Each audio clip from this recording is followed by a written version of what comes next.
Tapos na ang interview ng Memphis Grizzlies kay Jared Dudley.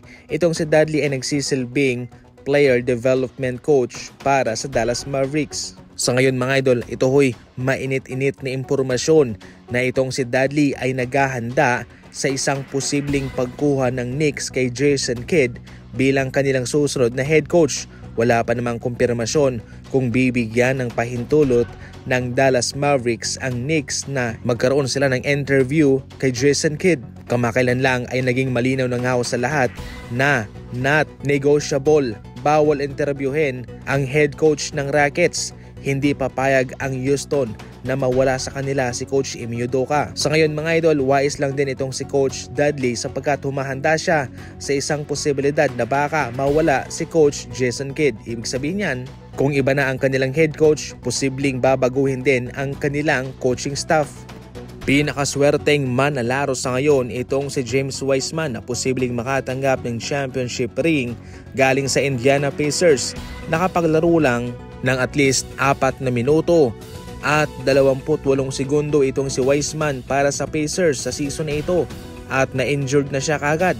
Kaagad naman siyang pinadala sa Toronto Raptors sa trade deadline.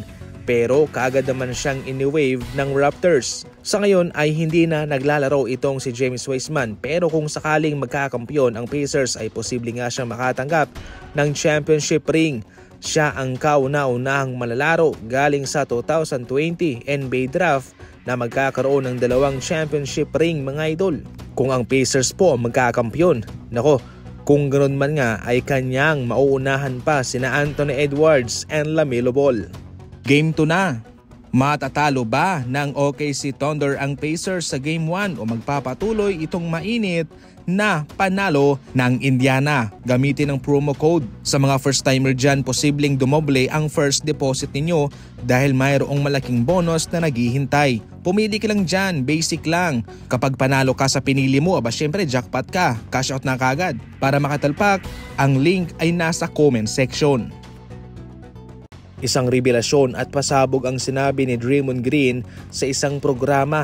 Live po itong sinabi niya mga idol na sinabihan siya ng may-ari ng Golden State Warriors na si Joe Lacob na magti-trade ang Golden State Warriors kay Kevin Durant sa trade deadline. Kinumpirma mismo yan ni Joe Lacob mga idol.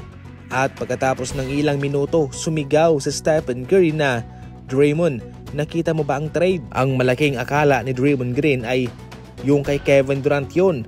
Pero iba pala ang natuloy si Luka sa Lakers. Totoo po mga idol na gustong-gusto nga makuha ng Golden State Warriors si Kevin Durant galing sa Phoenix Suns sa trade deadline.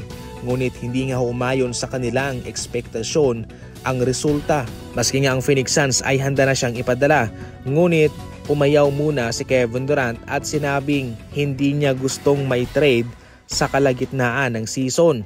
Pagkatapos na lang daw ng season na ito, dun lang siya papayag na i-trade siya. Yan na po mga idol, kumpirmado po yan na kung hindi lang talaga umayaw si Kevin Durant na may trade sa mid-season, nako, matutuloy na nga ho ang kanilang reunion sa Golden State Warriors kasama sina Stephen Curry and Draymond Green.